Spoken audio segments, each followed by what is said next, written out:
Assalamualaikum warahmatullahi wabarakatuh.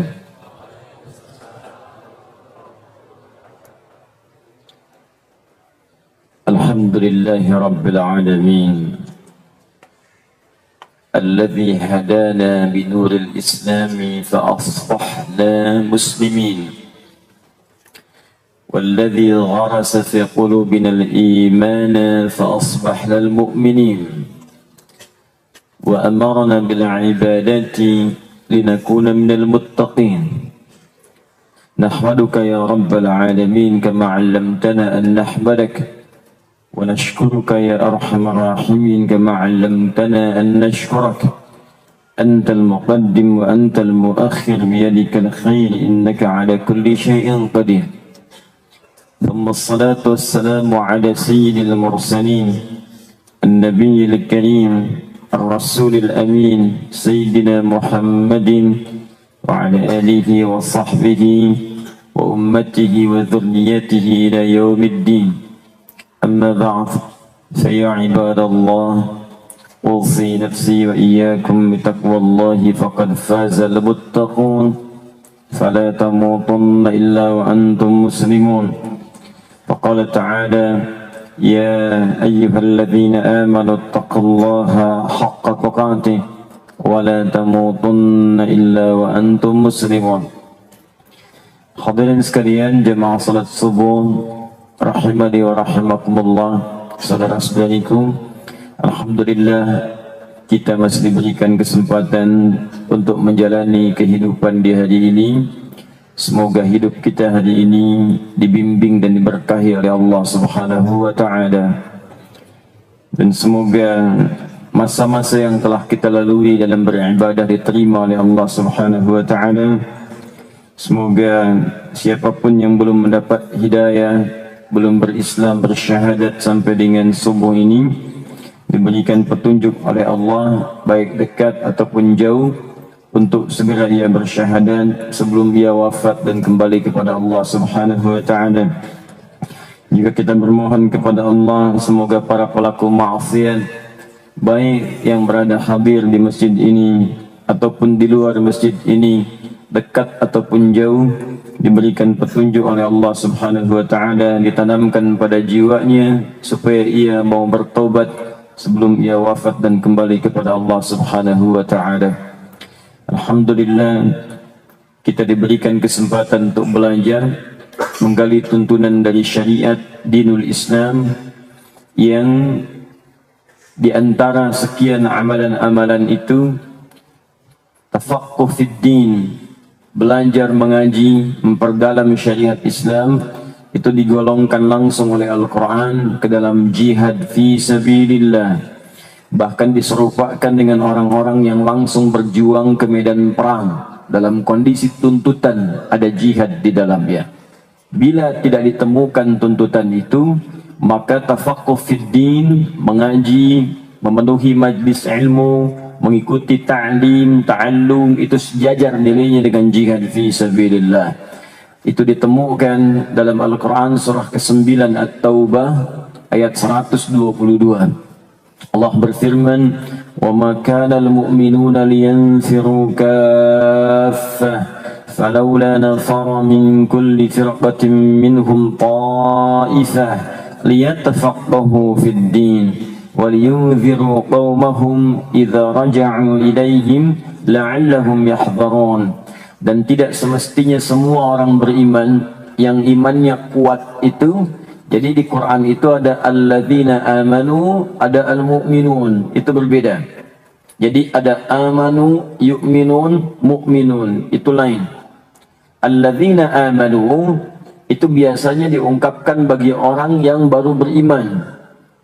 Ya, atau dia beriman tapi imannya itu masih harus terus ditingkatkan.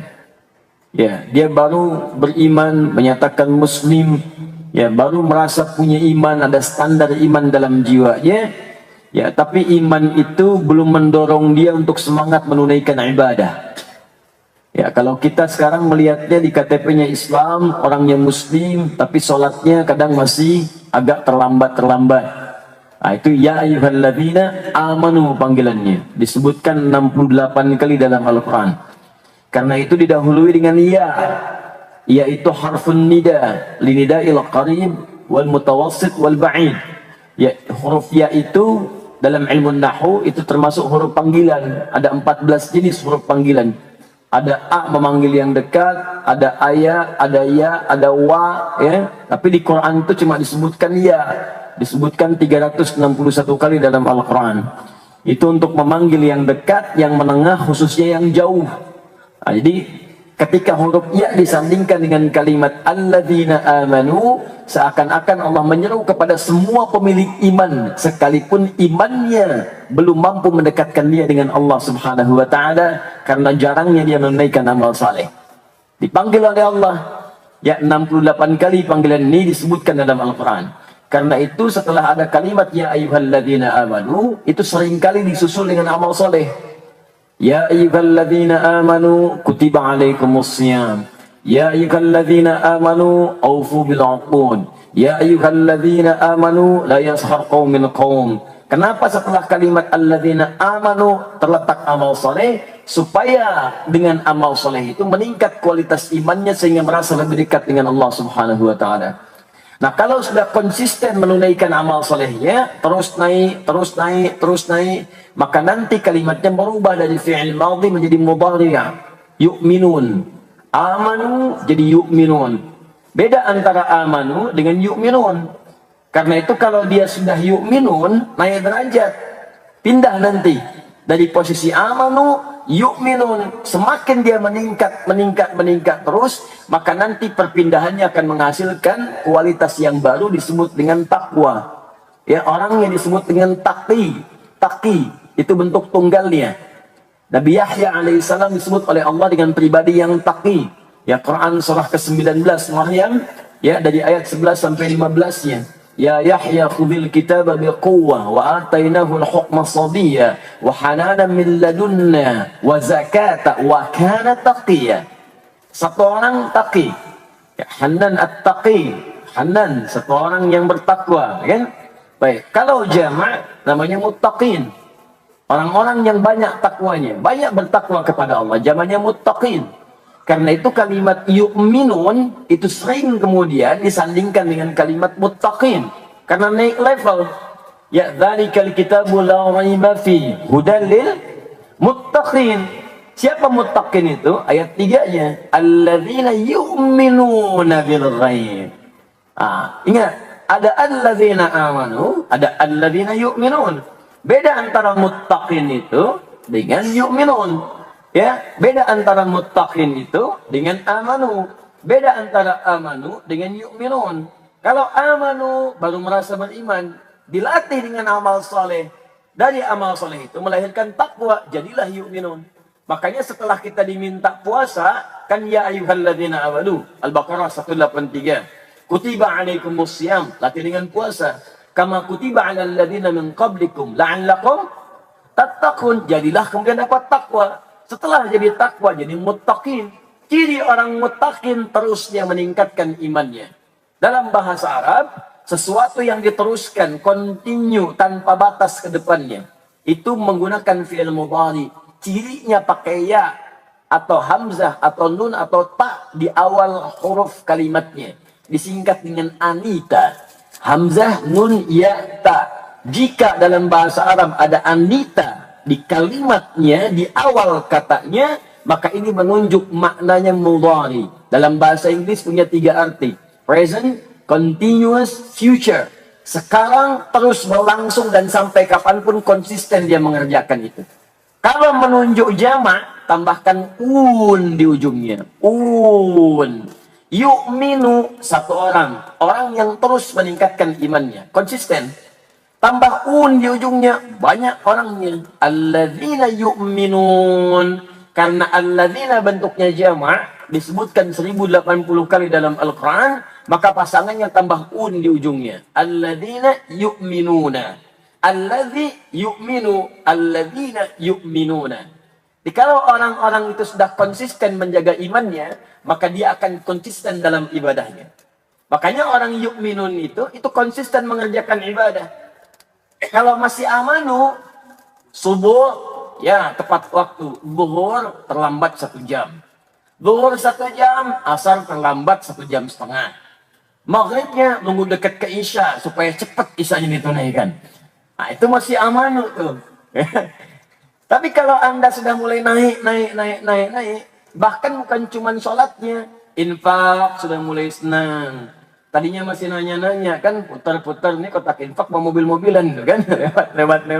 Udah terbiasa ditungguin. Bahkan kalau ada kotak nggak muter, kotaknya mana ya? Itu sudah begitu. Ngaji Quran sudah mulai. Walaupun mulai dari awal-awal, dia nggak merasa sungkan walaupun mulai di Iqra. Nggak apa-apa. Nggak lulus pertama, mulai lagi. Kalau amanu, ya kadang-kadang mau mulai Iqra sudah malu. Nggak mau masa disatuin sama anak SD. Ya, nanti manggil ke rumah, jadi yu'minun, naik. Ya, kalau terus naik.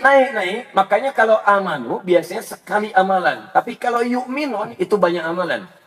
Alladzina yu'minuna bil ghaib wa yuqimunas shalah. Apakah sampai di situ? Tidak. Wa mimma razaqnahum yunfiqun. Apa sampai di situ? Tidak. Walladzina yu'minuna bima unzila ilaik wa ma unzila min qablik wa bil akhirati hum yuqinun. Naik. Nanti kalau sudah terbiasa dengan itu, maka stabil keimanannya. Kalau sudah stabil, digantilah dari fi'il menjadi isim. Isimnya isim fa'il, pemilik iman yang stabil. Kalau satu orang disebut mukmin. Kalau banyak orang tambah di ujungnya, mukminun. Maka jadilah kemudian kalimatnya menjadi al-mu'minun. Al-mu'minun, turun Quran surah ke-23, al-mu'minun, yang sudah konsisten dengan amalannya. Kalau sudah konsisten, maka akan lahir pertama Allah berikan rasa bahagia dalam dirinya. Dia ada kenikmatan saat ibadah. Makanya pemilik iman yang betul-betul konsisten, itu ada kenikmatan ketika ibadah. Jangankan fardu, ya ketinggalan sunnah pun dia bisa gelisah. Kalau sudah mukminun itu, dia ngejar tahajud, Pak, Bu. Dia kejar. Jangankan subuhnya, tahajud misalnya, ketinggalan satu malam, itu gelisah hatinya. Sekarang subuh itu azannya 4.33. Dia bangun misalnya 4.30.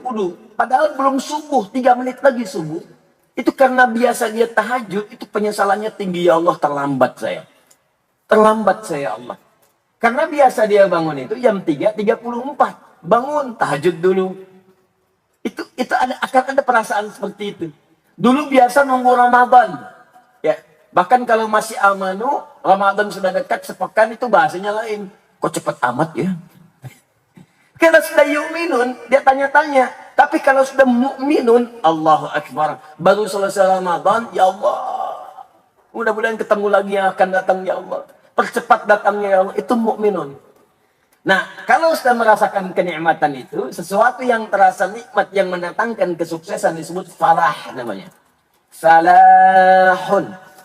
Kalau sudah digenggam, didapatkan dalam diri kita dan tidak mau kita lepaskan, maka rumusnya di ilmu sharaf tambahkan hamzah, harakatnya fathah. A. Falah tambah hamzah depannya. Kalau sudah ada hamzah harakat fathah, harakat fa-nya sukun, pindah ke depannya. Buang alifnya.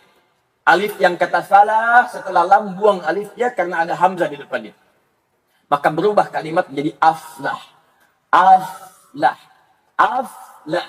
Turun Quran surah ke-23 ayat pertama. Qad aflahal mu'minun. Kapan al-mu'minun menjadi aflah? Karena dia konsisten dengan amalan. Makanya setelah itu amalan semua.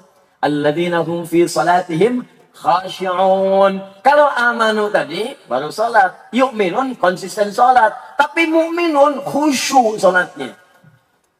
Sudah nggak bicara lagi salat apa nggak salat. Sudah nggak bicara lagi apakah konsisten atau tidak salatnya, tapi naik kualitas khusyuk salatnya.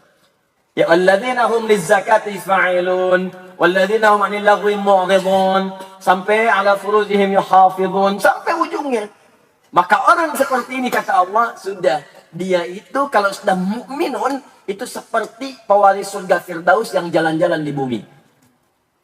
Jadi kalau Anda ingin melihat ahli surga Firdaus jalan-jalan di muka bumi, maka itulah orang-orang yang disebut al-mu'minun tadi. Yang kalau salat khusyuk salatnya. Ada orang, gak ada orang enak, bisa nangis sendirian tuh. Ya, bukan karena ada orang tiba-tiba jadi khusyuk, jadi lama. Masuk karena banyak orang tahiyatul masjid lama, baca Al-Baqarah. Ya. Kalau nggak ada orang cuma kulhu, balik gitu kan. Nggak seperti itu, dia tuh kelihatan enak. Kadang malam-malam tahajud, ya. Kadang-kadang malah nunggu orang kosong baru dia ibadah supaya nggak kelihatan orang. Al-mu'minun. Ya. Nah, coba naikkan levelnya. Makanya di ujung ayatnya nanti ditutup, ya dari 9 sampai 11 itu, alladzina yarithuna al-firdausa hum fiha khalidun. Al-mu'minun itu adalah para pewaris surga Firdaus yang mereka itu akan tinggal kekal di dalam surganya Allah Subhanahu wa taala. Nah, kalau sudah seperti ini, maka amalan-amalannya spesial. Nah, apa ciri al-mu'minun itu yang tampak dalam kehidupan? Ternyata di antara amalan mereka, mereka senang membunuh amalan-amalan tingkat tinggi. Jadi kalau yang salat-salat itu udah standar. Salat standar, infak standar. Apa amalan tingkat tinggi itu? Di antaranya jihad. Jihad fi sabilillah. Kalau tuntutan jihad ini tidak ada, ya secara syariat saya belum ada, belum datang dibenarkan secara syariat berjihad di medan fisik, maka selevel dengan itu akan dicari. Apa yang selevel dengan itu? Majlis ta'lim, Pak, Bu. Majlis ilmu. Jadi kita hadir di sini ini levelnya sama itu dengan jihad fi sabilillah. Turun ayatnya langsung dan dibuka dengan kalimat al-mu'minun. Makanya berbahagialah kalau ada hamba-hamba Allah, kemudian diringankan langkahnya, lalu kemudian dikuatkan jiwanya untuk datang ke majelis ilmu. Itu perkara yang tidak mudah. Awal-awal mungkin berat. Awal-awal cuma pengen lihat, cuma pengen ikut. Tapi sadarilah, disitulah kasih sayang Allah untuk menaikkan level keimanan kita lebih dari yang biasanya. Jadi kalau sudah terasa kenikmatannya, akan nyaman. Anda kalau sekali nggak datang ke majelis ilmu, rasanya nggak enak hidupnya. Makanya berbahagialah kalau di sekitaran kita itu ada masjid-masjid yang dipenuhi dengan majelis ilmu. Bahagia itu. Al-Azhar banyak itu majelis ilmunya. Berapa banyak dari pagi sampai dengan petang. Ya, setiap hari Senin sampai dengan Ahad ada semua. Belum geser dikit ke As-Salam, belum ke Al-Ihsan. Ada Baitur Rahim ke sana, ada Al-Ihsan lagi di sana. Ada Jannatul Firdaus sebelah sana.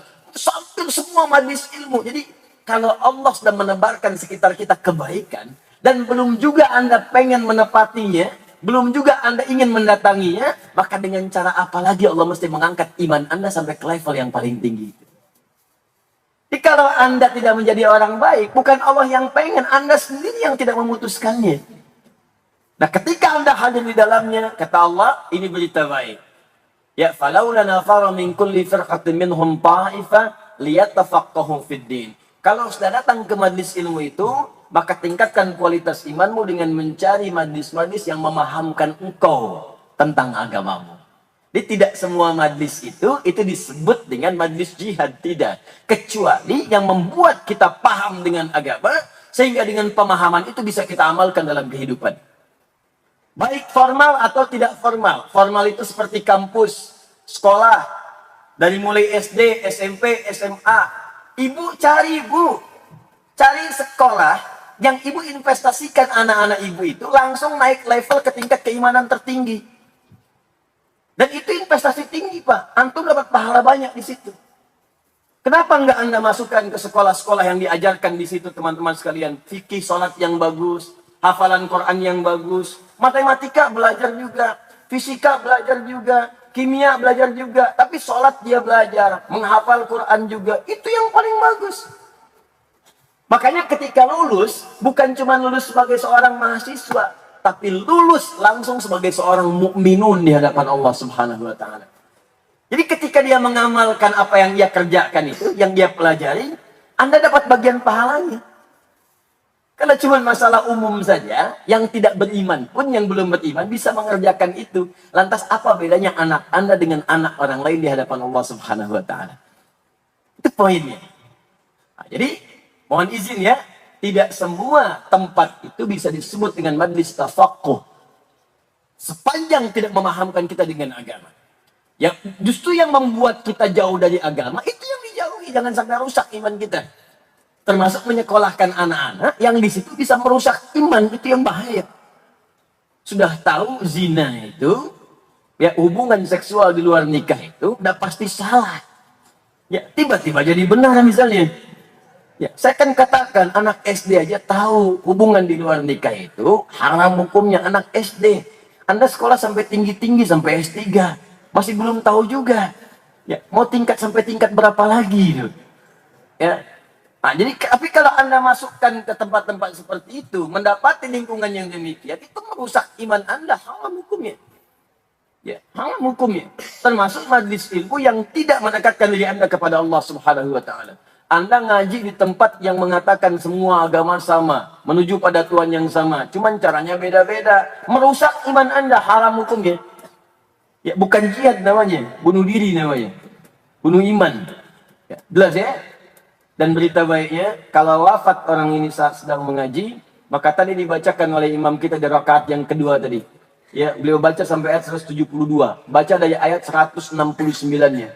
Wala tahsabannal ladzina qutilu fi sabilillahi amwata bal ahya'un 'inda rabbihim yurzaqun farihina bima atahumullahu min fadli wa yastabshiruna billadzina lam yalhaqu bihim min khalfihim alla khaufun 'alaihim wa la hum yahzanun. Kalau ada orang-orang yang sedang berjuang di sisi Allah, kemudian tiba-tiba dia wafat, datang ajalnya kepadanya, jangan dikira wafat begitu saja. Tapi Allah akan muliakan ia saat masuk ke alam kuburnya. Begitu masuk ke alam kuburnya, dia tidak usah capek lagi. Dia akan menikmati semua kenikmatan kubur dengan sangat indahnya. Saking nyamannya, dia gembira. Farihina bima atahumullahu min fadli. Datang, nikmat. Sudah nggak ada ibadah lagi. Yang dalam kubur itu udah nggak ada sholat lagi. Nah, jadi jangan bercita-cita masih sholat di alam kubur. Saya masih pengen baca Quran di kubur. Nggak bisa. Nggak bisa, sudah tinggal nikmat saja. Makanya nanti banyak hadis mengatakan, orang yang wafat jihad fisabilillah itu, kalau bisa mau mohon pada Allah, ya Allah, saya pengen balik lagi. Supaya mendapat nikmat lagi. Padahal sudah nikmat di dalamnya. Dan kalau Anda tahu, kata Allah, kalau mereka memungkinkan, tapi nggak mungkin.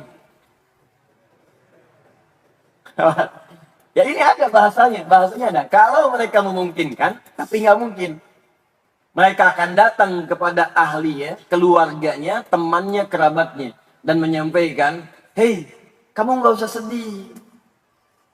Kamu jangan nangis, karena aku wafat. Di sini lebih enak dibandingkan dengan tempat kamu sekarang beraktivitas. Kalau bisa, cepat ke sana, cepat ke sini sekarang. Cepat nyusul. Di sini lebih enak dibandingkan apa yang telah kamu nikmati sekarang. Kamu capek, walaupun kamu kaya, kamu masih kerja. Kamu mengurus benda-benda yang kamu dapatkan itu. Anda kaya, sudah pensiun, tapi kan ngurus juga. Mobil diurus, rumah diurus, anak diurus. Sini nggak ada yang diurus, semua nikmat. Memberikan kabar gembira, tapi tak mampu melakukannya seketika dengan langsung, itu dalam bahasa Arab disebut istabsyara yastabsyir. Tapi kalau bisa menyampaikan secara langsung berhadapan disebut basyara yubasyir.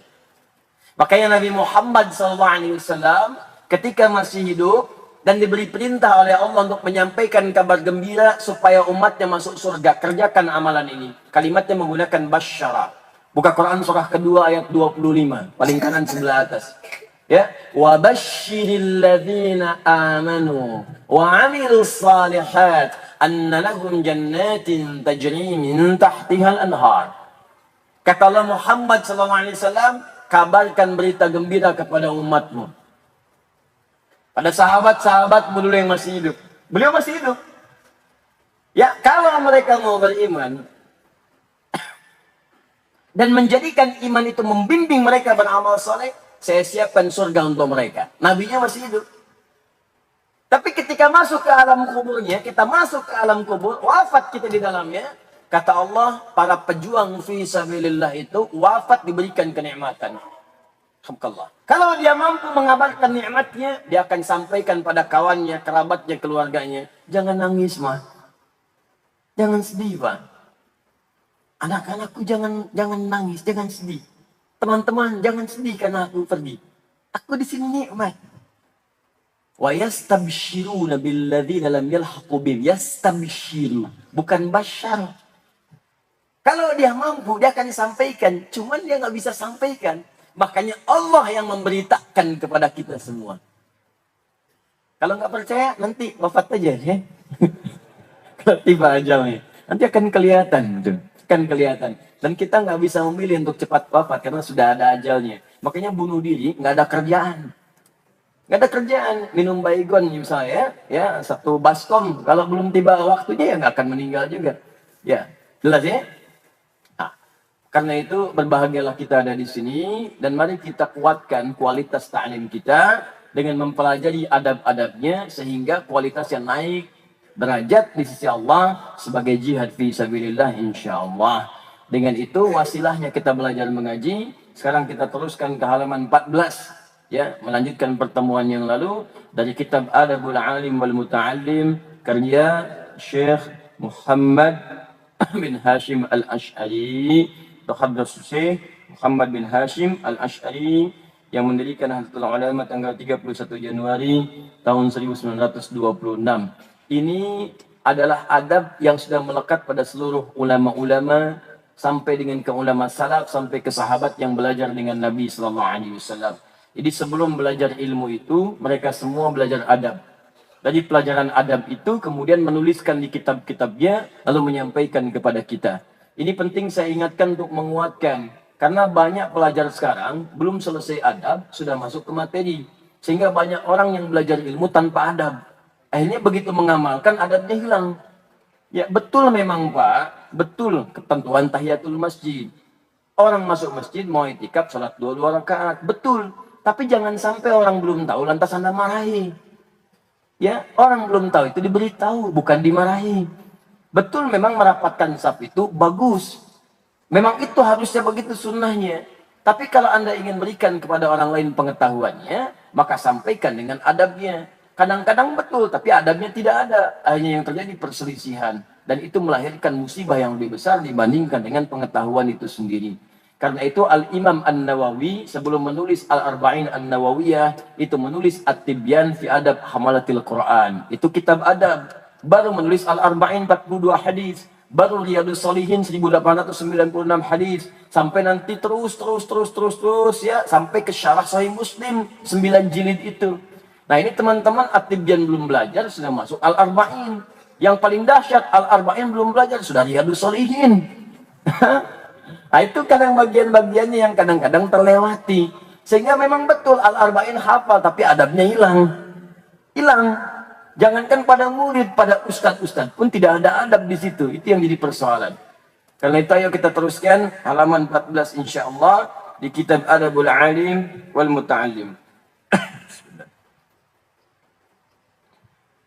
Saya bacakan kembali. Wa qala sallallahu alaihi wasallam. Penulis di sini yaitu Syekh Hasim meneruskan bagian tentang bab keutamaan seorang penuntut ilmu, seorang berilmu, dan seorang yang mengajarkan hasil pengetahuannya. Apa di antara keutamaannya disebutkan dalam hadis Nabi sallallahu alaihi wasallam. Saya pernah ingatkan kepada jemaah bahwa beliau ini itu juga di antara pakar hadis dan punya sanad. Punya sanad hampir di seluruh ya turunan-turunan tawaqatul hadis, kitab-kitab hadis. Ya, Al-Bukhari punya sanad, Muslim punya sanad, di kitab Sunan punya sanad. Dan ini sebelum menulis kitab ini pun atau gabungan 19 kitabnya, itu beliau menyantumkan sanad-sanad hadis-hadis yang telah beliau dapatkan ijazahnya. Karena itu tidak heran kalau dalam tulisan di kitab ini kebanyakan hadis-hadis Nabi. Hadis. Wa qala sallallahu alaihi wasallam, "Talabul ilmi fariidatun 'ala kulli muslimin wa muslimatin." Wa talibul ilmi yustaghfar lahu kullu syai'in hatta al-hut wal bahr. Ya, wa qala sallallahu alaihi wasallam, dan di antara kemuliaan para penuntut ilmu itu diberikan berita gembiranya oleh Rasulullah sallallahu alaihi wasallam. Talabul ilmi fariidatun 'ala kulli muslimin wa muslimatin. Ini bagian pertamanya. Awas, hati-hati. Nanti saya terangkan ya. Di sini ada dua persoalan. Pertama kata fariidah, Yang kedua kata Muslim dan Muslimah.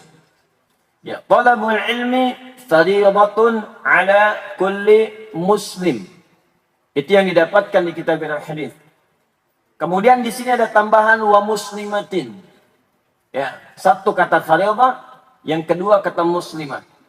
Saya terjemahkan dulu. Talabul ilmi, menuntut ilmu itu, mencari pengetahuan itu, mencari itu bahasa Arabnya bahasa. Bahasa Indonesia, mencari Indonesia, bukan? Itu pakai sin, pakai sa, bahasa. Mencari. Ana abhas anil kitab. Saya sedang mencari buku. Mana buku saya? Ana abhas sayyarati. Saya sedang mencari mobil saya. Mana mobil saya? Tapi kalau pencarian itu diikuti dengan keinginan kuat untuk meraihnya. Bukan sekedar nyari, tapi pengen betul mendapatinya. Itu diganti kalimatnya dari bahasa menjadi tolaba. Tolaba. Karena itu tolaba sering diartikan juga bukan dengan sekedar mencari, tapi minta. Coba, nyari dengan minta kuat mana? Nyari atau minta? Nyari uang dengan minta uang, beda ya? Pak, saya datang ke sini untuk mencari uang. Baik, maka saya ingin cari pekerjaan. Tolong kalau Bapak ada luang, bisa berikan saya peluang pekerjaan. Itu nyari. Pak, saya ke sini mau minta uang. Beda ya? Tuntutannya lebih besar yang kedua, minta. Itu dalam bahasa Arab, kalau Anda datang mencari sesuatu dan menuntut untuk memintanya supaya Anda dapatkan itu, maka kalimatnya berubah dari bahasa menjadi talaba. Nabi ketika mengatakan pada penuntut ilmu, untuk mencari ilmu, itu kalimatnya bukan menggunakan bahasa. Kata Nabi tidak berkata begini, bahsul ilmi, tidak. Nabi katakan, tolabul ilmi. Jadi kalau Anda ingin mencari pengetahuan, jangan cuma sekedar muter-muter nyari, duduk, dengar, lantas pulang, rugi. Kalau cuma begitu bahasa namanya. Anda datang nih, ada apa nih pengajian? Ikut-ikut aja, pengen lihat aja. Cuman pengen lihat, datang, lihat, pulang. Tapi tidak berusaha mengambil ilmu itu untuk Anda miliki. Anda bawa. Sekarang sedang ada pelajaran mengaji misalnya. Ngaji, tafsir. Tafsirnya Al-Fatihah. Anda nggak berusaha untuk memahami itu. Untuk membawa itu dalam sholat Anda. Untuk mengamalkan itu. Cuma numpang denger aja. Dengar, datang, kayak mirip-mirip kebanyakan orang sholat Jumat. Duduk dengar khutbah. Duduk aja gitu kan. Ya, ada lagi yang nunggu di luar. Udah masuk khutbah kedua belum? Belum ya. Ngeliat situasi gitu kan. Lihat-lihat jam gitu. Ya, mohon maaf, kadang-kadang duduk, datang, numpang ngantuk, habis itu tidur. Ya, kadang-kadang dibangunin, kadang-kadang ada irama simponinya. Belakang. Ya, tepuk gitu kan, khatib ingatkan, bangun selesai sholat. Ya, jadi begitu, Allahu Akbar, bangun ya. Sholat 2 rakaat pulang. Cuma numpang datang. Penuntut ilmu kadang demikian, ada yang demikian. Datang, dengarkan, pulang. Kadang-kadang yang dicarinya, yang ditolaba, yang dituntut itu bukan materinya, sarapannya. Konsumsinya. Mana? Al-Azhar. Betul rahim aja. Gak ada. Al-Azhar udah sarapannya. Jadi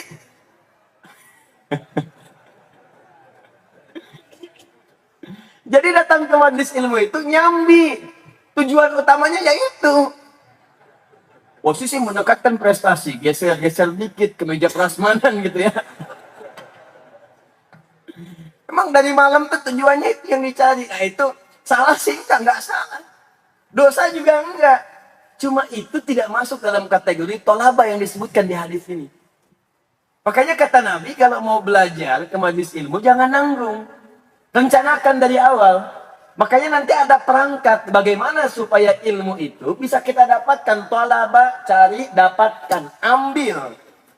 Kalau dengan itu Anda cukup dengan mendengar saja. Kalau level Anda seperti Al-Imam Al-Bukhari. Sekali datang nggak bawa catatan. Langsung ingat semuanya. Awal sampai akhir, A sampai Z disebutkan. Titik koma hafal semua. Bisa diulang dari awal sampai akhir. Itu silakan, nggak usah bawa catatan datang. Imam Al-Bukhari datang ke majlis ilmu, nggak pernah bawa catatan. Datang umumnya. Begitu datang, dicela oleh kawannya. Ya, dicela. Anda ini datang ini kayak mau numpang aja ke majlis ilmu katanya. Nggak bawa catatan, nggak bawa perlengkapan. Kata Al-Bukhari, insya Allah apa yang telah saya hafalkan di kepala saya lebih lengkap daripada catatan Anda. Maka dibacakan dari awal sampai akhir pertemuan syekhnya itu. Awal sampai akhir. Dari mulai alif sampai ya-nya. A sampai Z-nya. Nyampe beritanya kemudian ke Irak, Basrah waktu itu. Diundang ke sana oleh 10 ulama hadis. Masih muda beliau ini. Datang diundang. Katanya konon ada seorang pemuda. Hafal hadis banyak, ahli hadis. Diundang. Yang undang nggak tanggung-tanggung 10 ulama besar ahli hadis di bidangnya. Dikira mau dijamu. Betul-betul dijamu. Jamuannya bukan makanan-makanan yang kita nikmati. Jamuannya jamuan ilmu. Bagaimana caranya? Diberikan kemudian kursi di tengah-tengah. Bentuk letter U. Kayak sidang gitu. Ya. Disimpan kursi di situ satu. Dikelilingi 10 ulama. Begitu datang dipersilahkan duduk, satu orang ulama bertanya 10 hadis kepada beliau. Hadisnya dibacakan, sanadnya diacak, matannya diacak. Dia harusnya innamal a'malu binniyat, ya misalnya sampai ke Umar bin Khattab, diacak sanadnya. Dari sikulan ke sikulan ditukar, A ke B, B ke C, C ke D. Bacakan riwayatnya pun kadang-kadang matannya diacak. Innamal a'malu binniyat, innamal af'alu binniyat. Bisa diganti kalimatnya. Ya, innaman niyatu bil a'mal. Innamal a'malu yajib an yakuna lahun niyat. Bisa. Itu setiap orang menyampaikan 10. Diacak. Kali 10, 100. Begitu selesai satu orang, 10 hadis, ditanya oleh yang satu orang. Ya, apakah menurut Anda hadis ini benar? Kata Al-Bukhari, tolong selesaikan dulu 10-10-nya. Maka 10 ulama itu langsung menyelesaikan semuanya. Diulang 1 sampai akhir. 1 sampai 100 hadis lengkap dengan sanadnya, lengkap dengan matanya.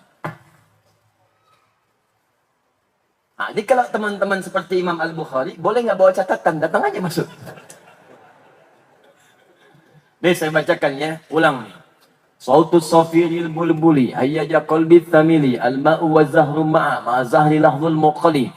فأنت يا سيد لي ومولى لي كتم فكم تيمني غزيل أقيقلي قطفته من وجهة من فعل هذا الرجل فقال لا لا لا لا فقد غدا مهرولي والولد ولي يا ويللي فقلت لا تولولي فبين اللؤلؤ لي قالت له هنا كذا إن الرذذ المقلي كهتان ككيللي طب. Ayo ulang. Ada Al-Bukhari di sini. Kalau kita merasa nampaknya sulit untuk diingat, dan kadang-kadang cepat lupa, dan kalau sudah lupa suka nggak ingat, maka bawa perangkat. Apa di antara perangkat itu? Dulu orang bawa catatan, kemudian dituliskan. Silakan. Tapi kalau tak sempat untuk itu, saya takut terganggu antara menyimak saya dengan nulis saya. Karena tidak ada keseimbangan yang baik di situ. Boleh pakai rekaman, silakan. Sekarang lebih bagus lagi. Ada live-nya langsung. Ya, ada bisa diulang-ulang lagi. Ini perangkatnya banyak. Nah, gunakanlah perangkat itu untuk mendalami apa yang kita dapatkan.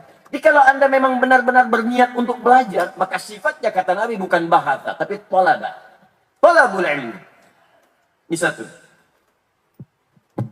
Bismillah. Ini ya. Ini kalau teman-teman sering kali, maaf ini kelihatan ini? Oh ya, saya besar ya. Oh, apa? Ini kecilnya, ini versi kecilnya. Nah, ini versi besarnya. Ada. Talabul ilmi. Ya. Talaba. Meminta sesuatu, menuntut sesuatu, mencari dengan tuntutan, mencari sampai mendapatkannya. Makanya sering diartikan menuntut ilmu. Kalau nuntut itu kan sampai dapat. Ya, berusaha sampai dapat. Jaksa penuntut umum, nuntut betul sampai dapat apa yang ini tuntut itu. Ya, saya menuntut Anda minta maaf, tuntut sampai dicari betul ketemu. Tapi kalau cuma biasa-biasa nggak dapat sesuatu, itu santai aja, itu bahasa namanya. Jelas ya? Nah, ini baik formal ataupun tidak formal. Makanya Bapak Ibu kalau nanti anak-anaknya disekolahkan dari tingkat yang paling kecil, TK kah, SD kah, gitu kan? Ya, SMP, SMA sampai ke yang atas ya, coba dicek. Jangan-jangan selama belajar itu yang dapat cuma 10%. Lantas kenapa Anda harus banyak-banyak mengeluarkan uang? Biaya, tenaga, waktu, merawat, nyiapin sarapan, bolak-balik, rugi Anda. Coba di SD anak-anak 6 tahun tuh, belajar apa aja selama 6 tahun? Apa yang didapatkan di situ? Kan tuh orang-orang tua dulu itu masih sempat anaknya pulang ditanya, belajar apa tadi nak? Lihat lagi ada SKS dulu. Ya, ada LKS-nya, lembar kerja siswa, ya SKS susunan kerja siswa. Ya, dilihat semuanya. Bahkan Ramadan pun kadang-kadang dikasih dari sekolah itu lembar kerja untuk ibadah. Catat, kejar-kejar khotib, kejar-kejar orang yang tausiah, minta tanda tangan, ngerangkum gitu kan. Itu masih ada tuh dulu. Sekarang udah mulai berkurang kontrol itu. Saya sayang Pak kalau Bapak banting tulang, banting kaki, banting tangan, banting segala lah. Ya keringat keluar untuk mencari mendapatkan sesuatu harta, kasih ibu capek bangun malam dari mengandung, melahirkan, merawat, menyekolahkan. Itu kan ngantar itu investasinya banyak. Pernah nggak ibu cek anak ibu dapat apa di sekolah? Anak Bapak dapat apa? SD baru masuk, SPP sudah berapa uang masuknya? Uang pangkal, uang bangunan. Dapatnya apa? Jadi jangan sampai Anda investasi, tapi Anda nggak dapat apa-apa, rugi. Nih, tuntut. Tuntut, kalau belum dapat sesuatu, maka di situ ada bincang. Ya ada forum orang tua, ada diskusi dengan pihak sekolah. Supaya apa? Supaya anak kita mendapatkan apa yang telah Nabi gariskan tadi. Makanya jangan sampai ada anak sekolah, tapi tak paham apa yang dia pelajari di sekolahnya. Walaupun itu misalnya sekedar ilmu-ilmu umum. Matematika sampai paham. Karena matematika berguna nanti dibawa ke agama. Kalau nggak tahu matematika, gimana ngitung sholat subuh 2 rakaat? Hah? Udah tahu 2, masih 1 dikerjain itu kan? Paham ya? Nah, itu talabun. Kemudian talabul ilmi. Ya, mencari pengetahuan itu mesti dengan kuat, ya mesti berusaha untuk mendapatinya dan tuntut dia sampai Anda dapatkan, sampai Anda pahami. Kalau nggak paham, tanya. Saya ulang, kalau nggak paham, tanya. Kalau sudah paham, jangan banyak ditanya. Makanya muncul kaidah di Quran surah 5 ayat 100 sampai 101. Ya ayyuhalladzina amanu, hai orang-orang yang telah merasa beriman, la tas'alu an asya'a in tubdalakum tasukum. Hai orang-orang masih merasa punya iman, kalau pelajaran sudah dipahami dengan bagus, jangan banyak ditanya lagi. Khawatir yang sudah jelas itu nanti menjadi semakin tidak jelas karena banyak pertanyaannya. Tapi kalau tidak tahu, tanyakan supaya tahu. Fas'alu ahla dzikri in kuntum la ta'lamun. Kalau Anda tak paham, maka tanyakan ahla dzikri. Allahu akbar. Allah tidak katakan ahlul ilmi. Tapi Allah katakan ahlul dzikri. Dzikrun adalah seluruh aktivitas yang mengingatkan kita dengan Allah Subhanahu wa taala. Yang mendekatkan kita dengan Rabbul Alamin. Karena itu dalam Al-Qur'an kalimat-kalimat zikir seringkali ditafsirkan dan dijelaskan dalam konteks ibadah. Salat disebut zikir. Karena salat mampu mengingatkan kita dengan Allah. Quran surah ke-20 ayat ke-14. Innani anallahu la ilaha illa ana fa'budni wa aqimis salata lidzikri. Saya Allah, tidak ada Tuhan selain saya. Sembah saya. Bagaimana cara menyembahmu ya Allah? Wa aqimis salata, tunaikan salat lidzikri, supaya engkau ingat dan dekat denganku.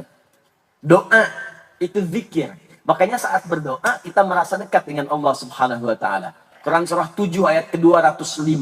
Wadhkur rabbaka fi nafsika tadarruan wa khifatan wa dunal jahri minal qaul. Kata Allah, kalau sedang ada masalah berdoalah. Minta kepadaku dengan sepenuh hatimu, dengan sepenuh jiwamu.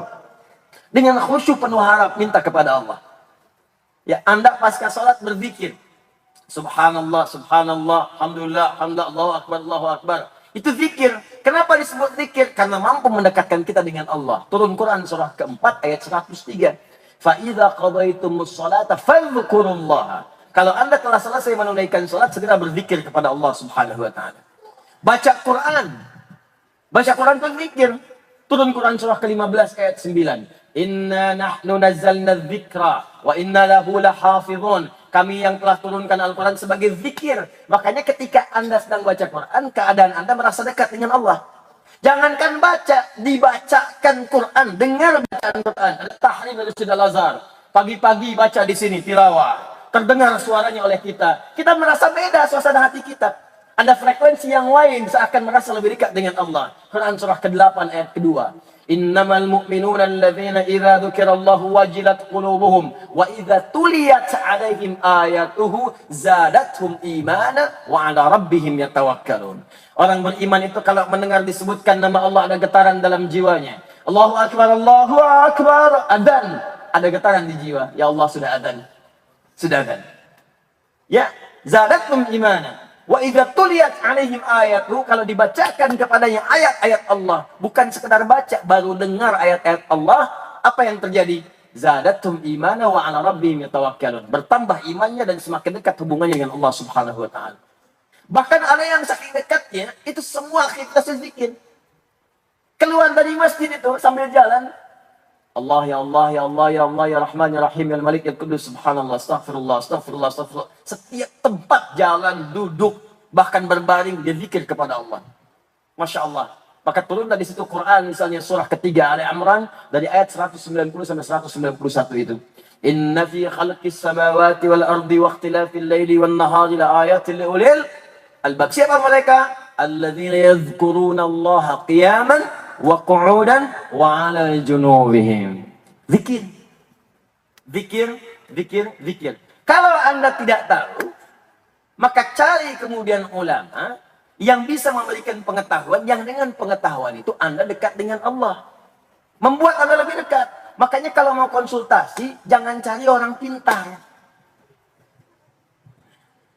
Apalagi yang di atas normal, paranormal. Konslet penting. Ya. Yang dicari itu orang soleh. Soleh yang pintar, bukan sekedar soleh.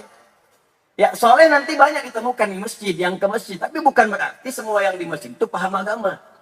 Ya.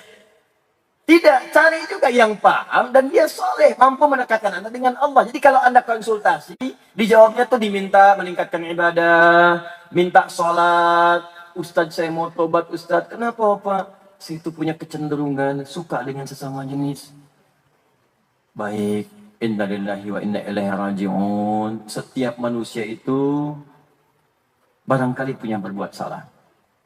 Tapi berita baiknya, manusia yang terbaik adalah saat dia salah, dia ingin berusaha memperbaiki kesalahannya. Berbahagialah ketika Anda datang ke sini, Anda sedang mendapatkan cinta Allah, karena dengan itu Anda mendapat hidayah untuk berubah. Tidak semua Pak, orang bisa seperti Bapak. Insya Allah sekarang Bapak berubah ya.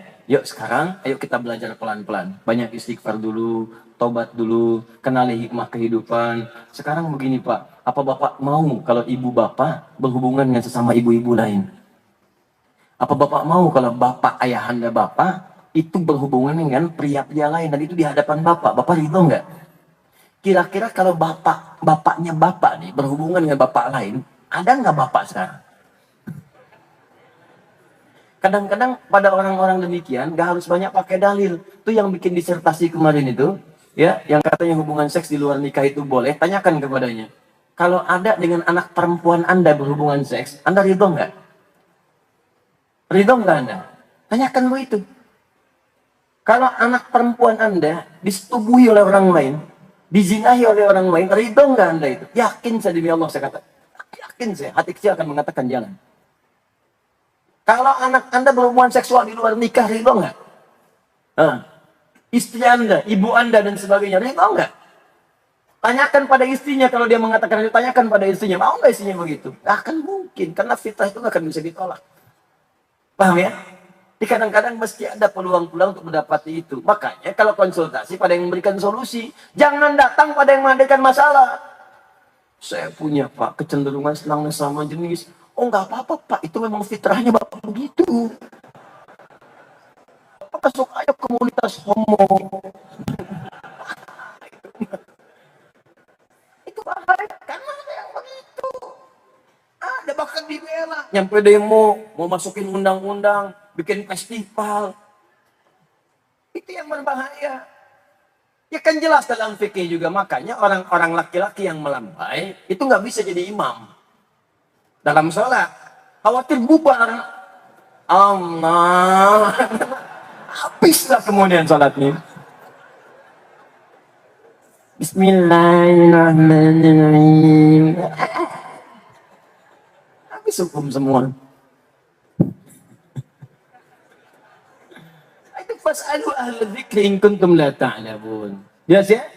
Jadi ilmu mendekatkan kita kepada pengetahuan untuk memahaminya, dan dengan paham itu dekat kita kepada Allah Subhanahu wa taala. Maka tuntutlah pengetahuan itu untuk kita dapatkan pemahamannya. Maka hukumnya fardhiyah. Ya, saya teruskan dulu untuk menyampaikan analisis kata-katanya. Talabul ilmi, menuntut pengetahuan untuk mendapatinya dan bisa mengamalkan dalam kehidupan kita. Fardhiyatun adalah sebuah kemestian, kewajiban. Gini, ada wajib, aujaba yujibu ijaban, wajiban. Ada yang kedua, wajib digunakan kata kataba, wajib. Bentuk pasifnya kutiba, wajib. Ada farada, fardu, wajib. Bisa terangkan sebentar. Di Quran itu, biasanya yang sering digunakan itu dua. Satu kataba, bentuk pasifnya kutiba. Yang kedua farada, bentuk pasifnya furida. Kalau mencakup keterangan yang sudah utuh disebut mafruda. Kalau disebutkan kata kataba, 225 kali disebutkan dalam Al-Quran, pasif ataupun aktif dan turunannya, itu menunjuk pada sebuah kewajiban yang menekankan susunannya yang tertib dan teratur. Jadi tertib, teratur. Jangan Anda lewat, jangan Anda lompati, dan jangan Anda selisihi. Harus terukur seperti itu sempurna. Penekanannya ke situ. Karena ibadahnya sudah dipahami. Diterangkannya demikian. Cuman kadang-kadang orang gagal karena nggak sempurna menunaikannya sesuai urutan-urutannya. Kadang ditunaikan dengan cepat, kadang ada yang berhenti di tengah-tengah, besoknya lanjut lagi. Ya nggak bisa seperti itu. Karena itu ketika Allah mewajibkan sholat dan mewajibkan puasa, kalimatnya menggunakan turunan kata-kata. Contoh sholat. Buka Quran surah keempat ayat 103. Paling kanan pertengahan. فَإِذَا قَضَيْتُمُ الصَّلَاةَ فَاذْكُرُوا اللَّهَ قِيَامًا وَقُعُودًا وَعَلَى جُنُوبِكُمْ فَإِذَا اطْمَأْنَنْتُمْ فَأَقِيمُوا الصَّلَاةَ إِنَّ الصَّلَاةَ كَانَتْ عَلَى الْمُؤْمِنِينَ كِتَابًا مَوْقُوتًا. Sungguh kata Allah, salat itu, waktu-waktu salat bahkan bagi orang-orang yang beriman adalah kewajiban yang telah jelas ditentukan waktunya. Kenapa menggunakan kata kitab? Padahal Allah bisa mengatakan misalnya fardhan mauquta. Kenapa menggunakan kitab mauquta? Karena waktunya diatur dari subuh sampai isya sempurna. Jadi nggak boleh Anda menunaikan subuh di waktu zuhur. Ntar Anda pengen rapel aja ke maghrib deh. Sekalian misalnya. Nggak bisa. Di subuh di waktu subuh, zuhur di zuhur, asar di asar, maghrib sampai isya. Bahkan ketika diatur jamak pun Allah atur apa yang bisa dijamak, apa yang nggak bisa dijamak. Zuhur hanya boleh jamak dengan asar. Maghrib jamaknya dengan isya. Subuh nggak bisa dijamak, makanya diletakkan oleh Allah jauh ke zuhur, jauh ke isya. Silakan cek. Makanya nggak bisa menjamak subuh dengan isya misalnya, karena waktunya dibuat jauh. Ya, saya pernah waktu sekolah di pesantren tuh, pernah saya kisahkan dia. Ada teman yang Masya Allah berubah pengen jadi baik tuh bangun malam. Malam Jumat besoknya libur masih bangun tahajud. Bangun jam 2 dia. Ya udah mandi tahajud khusyuk gitu kan. Saya aja masih istirahat waktu itu. Terus saya bangun-bangun lihat dia sholat. Ya 2:30 kemudian kita kamar mandi. Dah mandi balik sholat. Tapi waktu mau subuh tidur. Wah, saya pikir mungkin dia kelelahan. Nanti dia nyusul dah. Kan? Saya ke masjid tuh. Nah pulang dari masjid, masih tidur. Oh saya pikir dia udah sholat lah. Mungkin saya aja yang nggak lihat. Saya kemudian beraktivitas. Tapi saya lihat-lihat lagi udah jam 7, setengah 8. Ya orang posisinya nggak berubah nih. Jadi saya tinggal ke masjid begini-gini aja gitu. Terus penampilan kan kelihatan Pak. Jadi kalau orang sholat itu kan auranya beda gitu. Ya ada bekas wuduknya, ada lainnya. Ini lain, ini begitu-gitu aja. Ya, jadi wujuduhu ya kahakada. Jadi wajahnya emang begitu aja gitu. Habis itu saya coba tepuk. Saya tepuk lagi. Bangun. Wah, kenapa nih katanya? Saya nggak lihat antum subuh tadi di masjid. Ini takut salah aja, mohon maaf nih saya bangunin. Antum udah subuh belum? Adi ini gimana? Kan udah saya jamak dengan tahajud tadi. Ini jamak ke atas tuh. Makanya dalam sholat ini mesti teratur. Subuh ya subuh, duhur ya duhur, asar ya asar. Kecuali ada kondisi tertentu yang sifatnya memang tidak sewajarnya. Tertidur, ya dari malam misalnya, bangun-bangun asar. Ada yang begitu? Saya pernah di Tripoli ada teman lagi tuh. Tidur bayangkan, 2 hari 2 malam. Nggak bangun, bangunnya pas hari kedua. Nggak tahu lelahnya seperti apa lah gitu. Mungkin itu ashabul kafir kontemporer. Nah itu kalau orang ketiduran, tidur, kecapean, lelah gitu, tiba-tiba bangun. Di waktu misalnya zuhurnya, maka seketika tibalah waktu sholatnya saat itu. Dia kerjakan sekaligus subuh, sekaligus zuhurnya pada saat itu. Bukan lewat. Ya Allah saya kelewatan, saya tobat. Ya Allah. Tapi nggak diulang sholatnya, nggak dikerjakan. Nah itu tetap dia harus mengerjakan sholat sesuai waktu bangunnya. Ya itu hadisnya sahih. Jadi sholat orang yang tertidur pada waktu bangunnya. Saat itulah kemudian dia menunaikan sholat. Ya karena itu kalimat sholat menggunakan kitab. Kitab mauquta. Puasa. Puasa kan diatur menggunakan kitab. Ya ayyuhalladzina amanu kutiba alaikumus syiyam. Kenapa menggunakan kata kutiba? Karena puasa diatur oleh Allah Subhanahu wa taala dengan teratur. Kapan buka, kapan puasa. Apa yang dikerjakan saat puasa, apa yang dikerjakan saat buka. Silahkan Anda puasa dari mulai fajar sampai dengan maghrib. Jadi kalau mau makan habis maghrib baru makan. Gak boleh makan di tengah-tengah. Kalau mau minum habis maghrib. Kalau Anda ingin makan habis maghrib. Ya, kalau Anda ingin berhubungan seksual habis kecepatan habis maghrib. Malamnya boleh. Ya silahkan aja, tapi jangan siang-siang. Yang bilang habis maghrib. Tidak. Ya, boleh berhubungan seksual. Kapan waktunya? Nanti malamnya, siangnya dilarang. Makan dilarang, minum dilarang, ghibah dilarang, maksiat dilarang. Makanya sudah fitrah begitu siang-siang itu semuanya itu menjadi tertekan dalam diri kita. Maksudnya ditekan. Gak boleh muncul ke permukaan. Bahkan yang paling unik, ahli maksiat bisa libur saat puasa. Siang. Anda bayangkan, siang tuh libur dia. Mau nyuri, nggak mau, puasa dulu. Koruptor juga kalau Ramadan bikin pengajian. Libur dulu tuh. Ya orang pemarah, nggak marah saat puasa. Anda bayangkan, pemarah bisa nggak marah saat puasa. Tugas semua tiap hari marah, kalau nggak marah, mantap hidupnya. Ya, jam 6 kurang 4 sebelum buka, bisa orang habis-habisan. Dia bisa nggak marah. Yakin aja. Marah enggak? Oh ini bingung tanya, Bapak kok nggak marah Pak? Biasanya marah ntar habis maghrib. Itu kalau ingat, ya itu lupa. Nah, itu kitab dengan kitab. Kalau kata farada atau furida, dari hadis ilmu itu menggunakan kata farida. Alhamdulillah.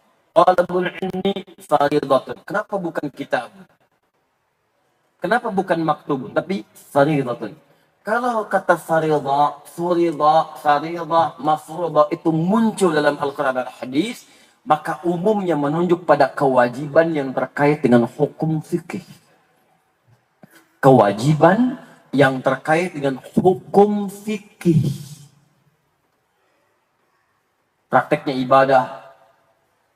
Ya. Yang praktikalnya penekanannya kuat. Jadi ilmunya terkait, bukan praktikal untuk sholatnya, bukan puasanya, tapi ilmunya dibawa dalam praktek fikih. Pengetahuannya dibawa dalam praktek fikih. Karena itu ketika Allah kemudian menetapkan hukum waris, itu menggunakan kalimat mafruḍah. Kitab mafruḍah. Mafruḍah, kitab waris itu teratur, jangan diotak-atik. Ya, kalau sudah perempuan itu ya setengah bagian dari laki-laki, kerjakan demikian. Ibu 1/6, ya 1/6 kalau ada anak. Kalau tak ada 1/3, ya 1/3. Ya, suami dapat berapa? 1/4. Ada anak 1/8. Ya, bisa. Dengan demikian kerjakan seperti apa yang telah Allah tetapkan. Tetapkan, selesai. Anak laki-laki misalnya asabah. Ya, dengan perempuannya tuh dua-duanya asabah ma'al ghair. Kumpul itu kitab. Tapi ketika Allah meminta untuk dipelajari dan diamalkan menggunakan kata furidah, mafruḍah. Mencari ilmu. Kenapa kemudian kalimatnya menggunakan kata fariḍah? Karena seakan-akan Allah memberikan isyarat kepada kita, hey, kenapa lewat lisan Nabi saya tekankan kamu mencari ilmu supaya dikuasai, dipahami dengan baik, bukan sekedar datang dengarkan pulang, supaya ilmu itu bisa dipraktekkan di bawah saat menunaikan ibadah-ibadah fikih. Dan dengan pemahaman saat belajar itu kamu akan nikmat ibadahnya. Saya tanya pada Anda ya, kita barusan sholat subuh. Berapa kali kita sholat subuh seumur hidup kita? Berapa kali kita sholat subuh sampai isya seumur hidup kita? Pertanyaan saya, dari ribuan kali kita sholat, ruku dan sujud kepada Allah, apakah Anda sudah paham bacaan yang kita bacakan dalam sholat tadi? Pahamkah kita bacaan ruku yang kita bacakan? Mengertikah bacaan sujud yang kita ungkapkan tiap hari? Jadi berapa persen bacaan sholat yang kita pahami? Anda menginginkan khusyuk dalam sholat, tapi Anda nggak ngerti yang dibaca dalam sholat, bagaimana bisa khusyuk? Pekerjaan dunia saja, Anda sampai ikut training, sampai bisa paham pekerjaan itu. Nggak paham, nggak bisa kerja. Ini pekerjaan akhirat yang kita bawa sampai wafat, sampai pulang kepada Allah. Dan anehnya, tiap hari dikerjain 5 kali sehari, paling minimal. Tapi yang dibaca itu nggak ngerti-ngerti, mau sampai kapan? Dan bagaimana kita bisa khusyuk dalam sholat? Sahabat Abu Bakar As-Siddiq, baru takbir, sudah gemetaran. Allahu Akbar, takbir. Keluar air matanya. Ada yang bertanya, ya Amirul Mukminin lima hakadha. Amirul Mukminin kenapa seperti ini? Saya lihat Anda tadi bergetar. Takbir, kemudian bergetar. Seakan-akan Anda ketakutan dan keluar air mata Anda. Kata beliau, saya khawatir ketika mengucapkan Allahu Akbar, membawa perasaan lebih besar dalam jiwa saya. Allahu Akbar itu Allah Maha Besar. Kita mengatakan Allah yang Maha Besar. Tapi kadang-kadang dalam hidup kita tuh suka merasa besar dibandingkan dengan orang lain. Merasa hebat dibanding dengan teman. Merasa lebih dibandingkan dengan kawan. Merasa yang paling unggul. Merasa yang paling pintar. Merasa yang paling kaya. Merasa paling hebat.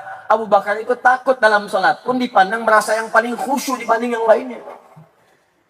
Coba, itu baru takbir. Takbir, tangan bergetar. Ya, mirip orang sekarang sholat di puncak di luar. Subuh-subuh, takbir gemetaran gitu. Paham nggak? Nah, itu kan baru yang kecil yang kita kerjakan tiap hari, tapi maknanya besar. Ini rumus Nabi kalau dipakai tadi itu, belajarnya benar, pahami sampai betul, maka nikmat ketika dipakai ibadah. Berapa ratus ribu jamaah kita yang berangkat haji tiap tahun? 200.000, 250.000. Sekarang 2 juta orang semua kumpul. Coba, saya ingin tanya betul nih, yang berangkat kemarin tawaf dari mulai wukuf, kemudian setelah itu dari mulai mabit, dari Muzdalifahnya sampai ke Munahnya, sampai tawaf macam-macamnya. Berapa persen yang dipahami dari semua itu? Jangan-jangan tawaf berputar tapi nggak paham yang dibacakan. Nggak ngerti yang dilakukan.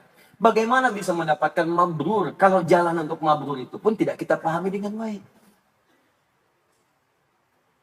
Anda berputar-putar depan Ka'bah, tawaf, berputar searah jarum jam, tapi nggak ngerti yang dibaca. Bahkan saking inginnya ibadah itu mudah, doanya itu yang harus dibacakan, itu pun telah diajarkan. Bahkan orang belum berangkat pun sudah paham. Cuman 2, dari Hajar Aswad ke Makam Ibrahim. 1, itu pun hafal. Allah yarham kayak jarifin ilham. Banyak mengajarkan kalimat itu. Subhanallah walhamdulillah wa la ilaha illallah wallahu akbar. Hajar Aswad, Makam Ibrahim. Hafal. Orang belum berangkatnya udah hafal. Yang kedua, dari Rukun Yamani ke Hajar Aswad. Itu Masya Allah dalam kepala, apa nih? Bukan di luar kepala. Nggak ada hafal di luar kepala. Di luar kepala tuh belum hafal. Apa dalam kepala? Bahkan punya istilah sendiri. Rabbana atina fid dunya wa fil akhirati wa qina adzabannar ya aziz ya ghaffar ya rabbal alamin. Rabbana atina fid dunya hasanah. Hafal. Yang belum berangkat menghafal bahkan punya istilah sendiri. Doa apa namanya? Doa sapu jagat. Cuma orang Indonesia, orang Arab nggak tahu itu sapu jagat. Tanya orang Arab, "Atadri sapu jagat?" Hah? Sapu jagat. Orang kita tuh luar biasa. Doa sapu jagat. Doa sapu nggak ada jagatnya. Doa jagat nggak ada sapunya. Ada semua. Dua itu, selebihnya bebas. Bisa pakai bahasa Indonesia. Bahasa Sunda yang Sunda, Jawa yang Jawa. Minta aja senikmatnya. Betapa banyak orang yang nggak paham dengan itu. Sehingga terbebani dengan doa-doa yang tidak dia butuhkan pada saat itu. Anda kan minta solusi dari masalah Anda. Kenapa Anda baca sesuatu yang tidak ada kaitan dengan permintaan Anda? Makanya dari makam Ibrahim sampai rukun Yamani bebas kita minta. Pertama minta untuk ayah Anda, putaran kedua untuk ibu Anda, ketiga untuk Anda, keempat istri Anda, ya. Ya, kelima jangan dibalik, keempat istri Anda, bukan istri Anda empat. Ya, keempat istri Anda, kelima anak Anda, dengan keenam tetangga Anda yang dekat, kerabat, ya. Ketujuh kemudian saudara-saudara jauh Anda. Dipas, kita tadi minta dengan bahasa Anda, ya Allah, ayah saya ya Allah, dia telah merawat saya ya Allah, dia telah wafat sinari kuburnya ya Allah, sayangi di alam kuburnya, pertemukan kami di akhirat. Minta, jadi Anda tuh tahu, ini putaran keberapa, saya minta dengan ayah, kedua saya minta dengan ibu, pekerjaan Anda minta ya Allah, berikan saya yang terbaik dalam pekerjaan saya, ya Allah lancarkan proyek saya, ya lancarkan pekerjaan saya, berkahi pekerjaan saya. Nanti diseleksi oleh Allah. Ada yang baik untuk dunia, tapi akhiratnya nggak ada. Ada akhiratnya bagus, dunianya nggak bagus. Maka Allah akan mengabulkan apa yang kita butuhkan, bukan apa yang kita mintakan. Maka diseleksilah yang baik dunia akhirat, itu yang dikabulkan. Kalau baik dunia akhirat tidak, dialihkan pada yang lain yang lebih baik. Makanya kita ucapkan, Rabbana atina fid dunya hasanah dunya wa fil akhirati hasanah. Karena ada orang yang minta dunia saja, akhiratnya tidak. Itu tadi ayat Al-Baqarah ayat 201. Surah kedua ayat 201 paling kanan sebelah bawah. Ayat 200-nya itu yang cuma minta dunia saja. Wa minan nasi may yaqulu rabbana atina fid dunya wa ma lahum fil akhirati min khalaq. Ada orang minta dunia tapi akhiratnya enggak bagus buat dia. Bagi orang beriman kata Allah tidak. Wa minhum may yaqulu rabbana atina fid dunya hasanah wa fil akhirati hasanah. Gimana caranya di dunia kaya? Mesti kaya. Dengan kaya itu bisa zakat, bisa infak, bisa sedekah, bisa berderma. Ke akhiratnya pun dapat surga. Surganya bagi orang kaya seluas langit dan bumi. Quran surah ketiga 133. Jangan nanggung, minta. Makanya boleh minta pakai bahasa Indonesia, nggak apa-apa. Minta, mohon. Saya pernah tugas waktu di Saudi itu. Wah, teman-teman ceritanya banyak sekali. Ada orang yang gelantungan di Muzdalifah. Orang Arab ada yang minta pakai bahasa Arab. Orang Bangladesh pakai bahasa dia. Ya, orang India pakai bahasa Urdu, Pakistan juga demikian. Orang kita minta, anak muda dekat ke multazam. Ya Allah, hamba kesini ingin memohon ya Allah pakai bahasa dia tuh. Hamba belum ada jodoh ya Allah. Tolong dekatkan hamba dengan jodoh hamba ya Allah. Sampai hamba memohon ke sini.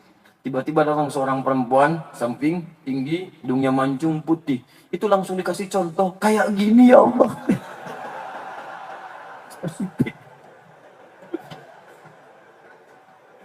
Ada aja sempat-sempatnya begitu tuh.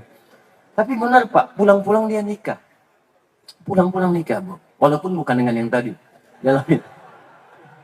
Yang lebih spesifik lagi ada, datang itu sampai ke Muzdalifah, deket-deket tuh. Ya Allah, hamba mohon ya Allah, hamba banyak utang ya Allah. Ya Allah, hamba banyak utang. Kesini pula mengutang ya Allah. Kalau tidak percaya, ini catatannya ya Allah. Tempelin. Tapi kisahnya dia pulang lunas tuh Pak. Lunas. Ada minta ikhtiar itu. Nah itu diantaranya itu fardhah. Jadi kalau kita kembalikan ke awal, kalau Anda mau belajar sampai paham, supaya pemahaman itu dibawa saat mengamalkannya, itulah fardhah namanya. Itu ya kalimatnya singkat kan? Selama ini kita cuma baca terjemahan, menuntut ilmu itu wajib bagi orang muslim. Wajibnya kayak gimana? Apa kaitan wajib dengan kewajiban? Wajib menuntut ilmu sampai paham, sehingga ketika menunaikan kewajiban, kita menikmati kewajiban itu ketika diamalkan. Ala kulli muslim, bagi setiap orang Islam, mengikat nih. Faridah itu yang pokok-pokok. Salat faridah, puasa faridah, waris faridah. Ya, baca Quran faridah. Makanya kalau belajar Quran sampai paham. Kalau ada guru yang bagus, ketat, itu enak. Jangan protes. Bapak mau ngaji, Pak? Ya Ustaz. Udah jauh-jauh tuh, ya. Tempuh jarak 20 kilo datang ke Al-Azhar Talaki. Baik Pak, silahkan baca. A'udzu billah, Pak. A'udzu, Pak. A'udzu billahi minasyaitonir Pak. Pa. Masya Allah, baru a'udzu billah. Udah dibetulkan sampai setengah jam. Ya, udah Pak, cukup dulu. Di Bapak besok kesini lagi. Saya waktu talaki pertama di Suksulata dengan Syari, itu baru baca Al-Fatihah. Baca Al-Fatihah selesai. Hasbuk ya budaya. Gedan ta'ala kudan. Udah kita nyari-nyari pakai taksi susah. Datang berkilo-kilo.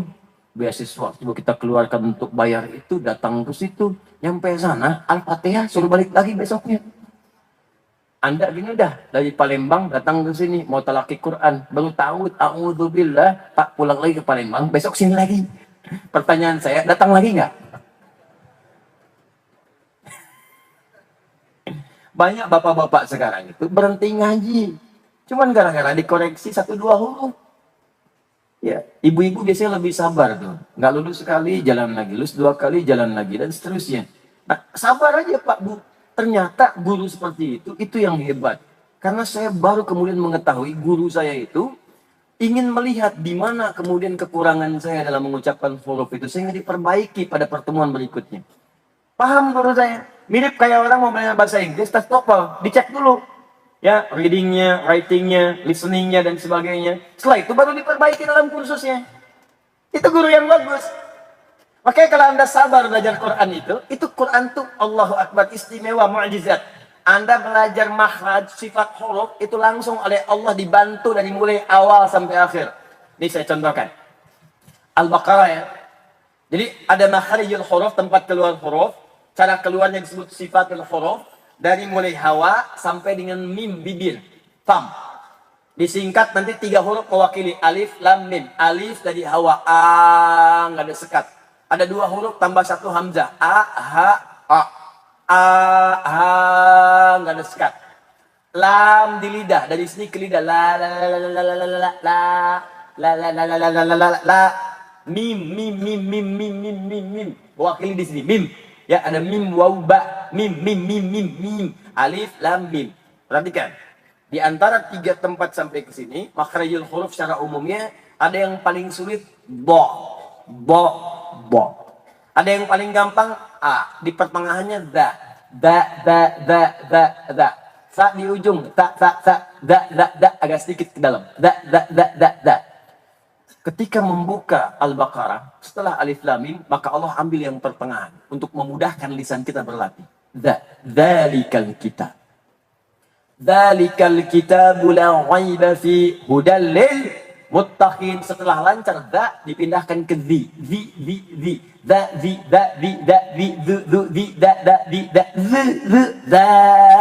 Setelah lancar dza dipindahkan dza ke zi di ayat 3-nya. Alladzina yu'minuna bil ghaib. Alladzi dzalika dzi. Setelah lancar dza dengan dzi dimasukkan huruf zai. Za. Karena sering orang tertukar dza dengan za. Iza zulzilatil ardu izazu. Yang benar iza zulzilatil ardu zilzalaha. Ada yang baca pakai za, izazu, ada izazu, ada yang ijajul jilatil ardu, dijilat-jilat.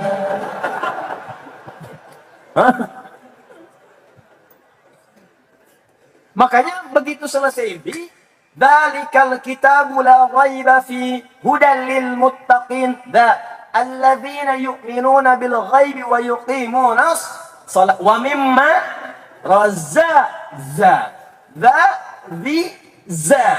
Begitu lancar za dipertemukan di dengan zi. Ayat keempatnya, walladzina yu'minuna bima unzila ilaih. Tuh. Makanya kalau belajarnya sabar, itu sampai ayat 70, 71, 72 lah. Selesai makharijul huruf, tinggal gharib muskilah. Kapan ana dibaca panjang ana, kapan dibaca pendek, kapan majrur dibaca majre, kapan alaihi dibaca alaihu, tinggal itu aja. Yang lainnya lancar. Ya, qala innahu yaqulu innaha baqaratun la dhalulun tuthirul arda wa la tasqil hartha musallamatun la syiyata fiha. Sa, sya, dha, kumpul di situ semua. Qala innahu yaqulu innaha baqaratun la dhalulun tuthirul arda wa la tasqil hartha musallamatun la syiyata fiha. Qalu al-ana ji'ta bil haqq fadhabahuha wa ma kadu yaf'alun. Kalau sabar, beres. Tapi kadang-kadang nggak sabar. Cari guru lain lah. Saya dulu awal datang ke Bekasi ini, buka pengajian Quran. Udah bapak tuh udah lama, ada puluhan tahun, 50-60 tahun dah. Ya, itu nggak bagus, belum bagus bacaannya. Saya bilang, Pak, gini, bapak pulang dari sini, coba. Dah.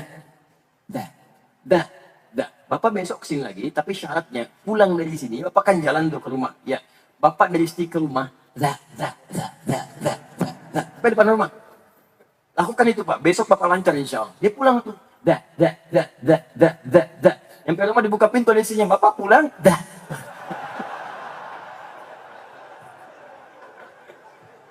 besok lancar dia.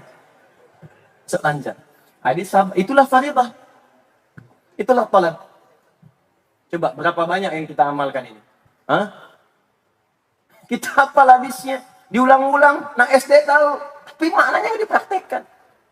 Makanya ini ke bawah seumur hidup nih hadis ini. Muslim satu orang, semuanya wajib karena semua muslim itu sholat. Semua muslim itu puasa, semua muslim baca Quran untuk dibawa dalam sholat. Kalau nggak benar bacaannya, apa nggak malu Anda berhadapan dengan Allah? Nih Anda menghadap pimpinan nih. Besok saya akan berjumpa dengan ketua MPR, datang ke kantornya. Saya berjumpa dengan presiden, datang ke kantor. Itu sampai latihan di cermin.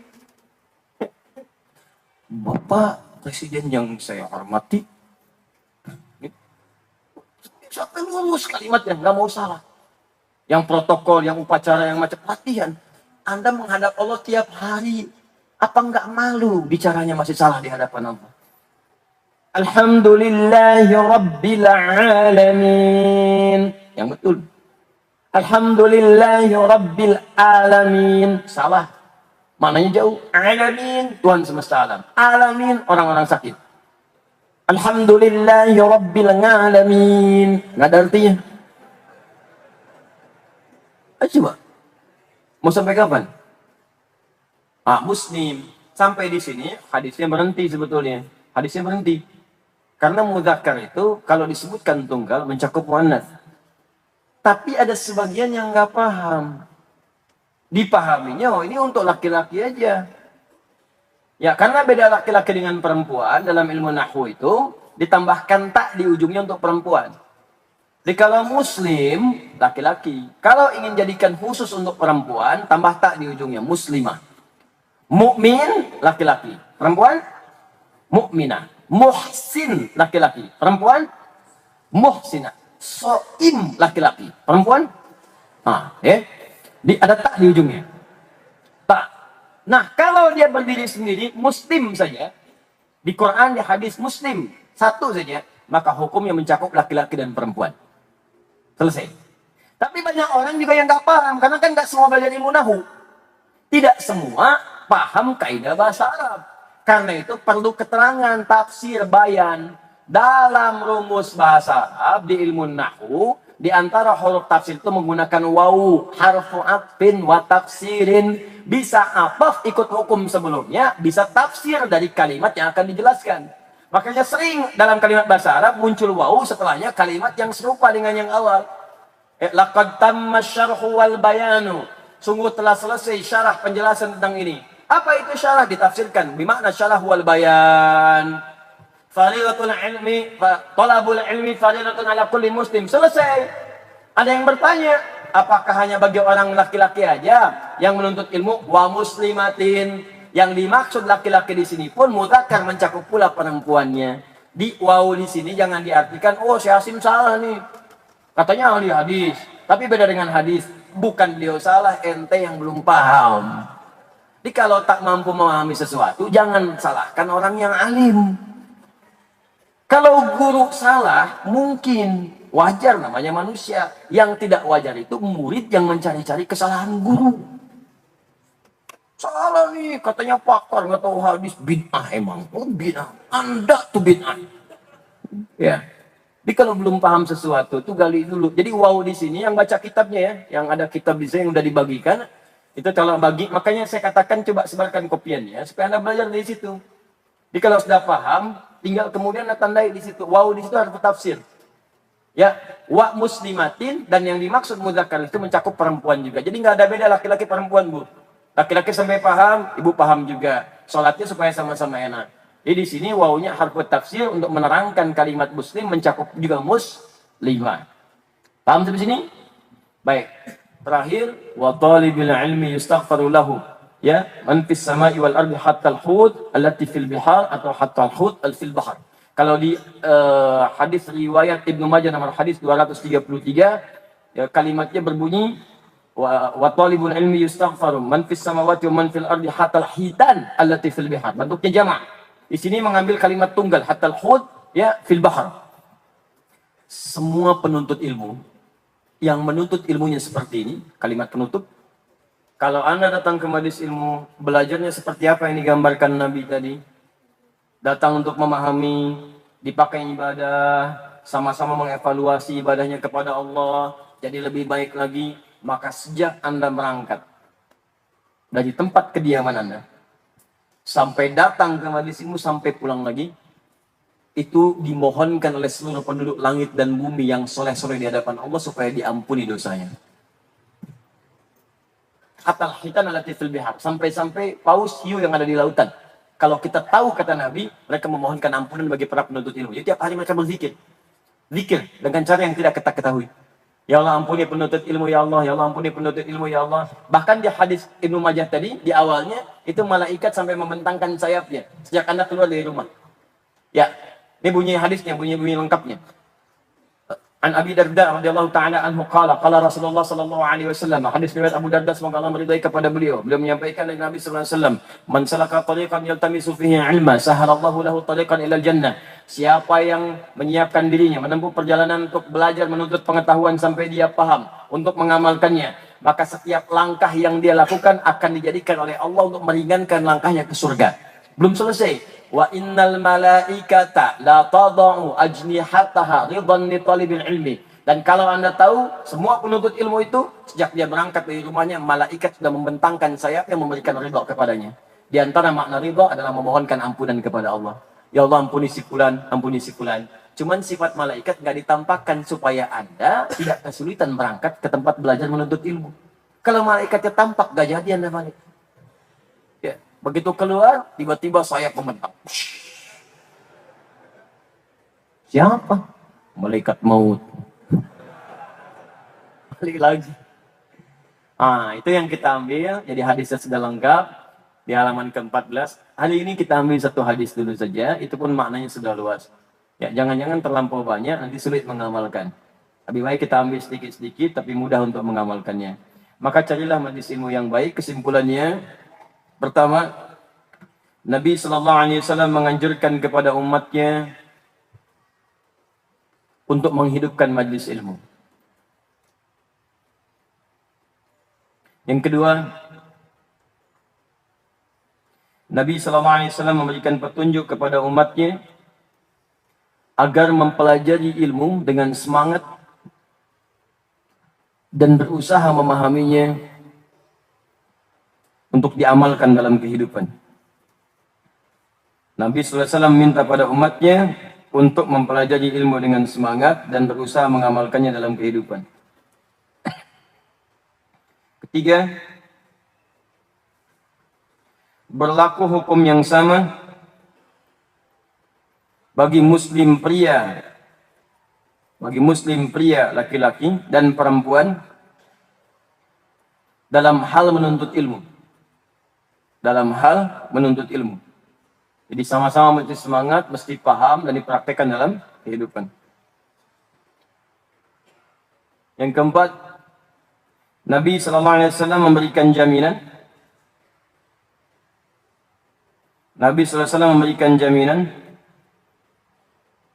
Permohonan ampunan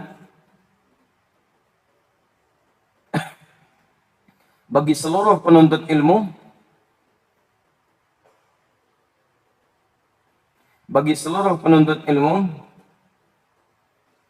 yang belajar dengan benar dari sejak ia berangkat sampai pulang kembali.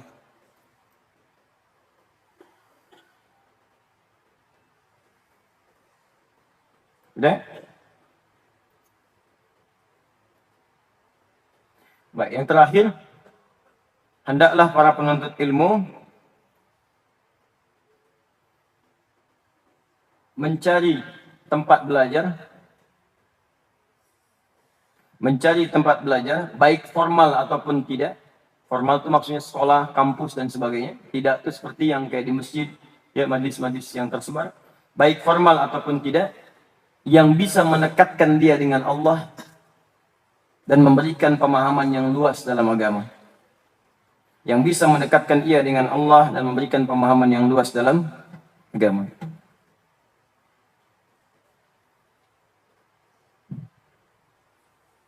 Baik, sekira itu kesimpulan kita, dan jika ada benar silahkan diamalkan. Kalau ada yang salah disampaikan pada saya supaya saya bisa koreksi di hadapan Anda juga, dan saya bisa arahkan Anda untuk mengambil yang lebih baik dibandingkan apa yang saya sampaikan. Sebelum saya akhiri, saya ingin menyampaikan bahwa alhamdulillah kita telah mengadakan karantina penghafal Quran sepanjang 30 hari, juga penguatan dan pendalamannya selama 7 hari sampai dengan hari ini. Dan di antara peserta-peserta itu ada yang telah menyelesaikan hafalan Qurannya, ada yang selesai 30 juz dalam 24 hari, 25 hari, 27 hari, ada juga yang dalam actionnya 35 hari, dan ada yang juga yang masih berlangsung sampai saat ini untuk pendalaman. Ada yang tinggal 4 juz, 3 juz, 2 juz, ya, dan ada juga yang masih dalam pendalaman, ada 10 juz, ada yang 8 juz, dan seterusnya. Dalam hitungan hari, dan mungkin dengan tambahan sebulan, 2 bulan, dengan penanaman nomor dan peta Al-Quran. Alhamdulillah kita telah selesaikan secara resmi di hari ini. Untuk yang ikhwan, kami insya Allah buka kembali nanti di sekitaran bulan Oktober. Tempatnya di Masjid Al-Ihsan, Pondok Timur Mas PJS. Yang akhwat kami juga punya tempat di sini, dekat Masjid As-Salam ke sebelah sana, itu khusus untuk akhwat. Kami hanya terima 20 orang saja, kurang lebih. Nanti ada pembukaan, dan hari ini ada kitab penutupan secara resmi. Nanti ada insya Allah untuk karantina akbar. Ya, kami akan sampaikan cara menghafal walaupun dilakukan di rumah. Ya, nanti insya Allah wisudanya akan dilakukan di bulan Desember. Insya Allah itu akan mengundang seluruh peserta ahli Quran. Anda boleh terlibat di dalamnya. Dia akan hadir para imam-imam dari berbagai negara, dan yang telah selesai 30 juz, kami akan undang dengan orang tuanya sekaligus, dan akan memakaikan mahkota, ya, anaknya itu di kepala kedua orang tuanya, mahkota-mahkotaan lah, ya, untuk tanda-tanda itu. Baik, kami akan mohon izin panggil untuk saat ini, dan mohon berkenan pertama dari panitia untuk menyampaikan data.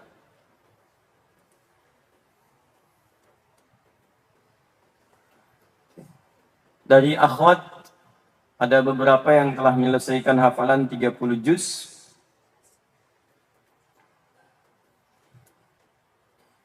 Saudari Mutiah dari Jawa Barat, 21 tahun, menyelesaikan 30 juz dalam 24 hari.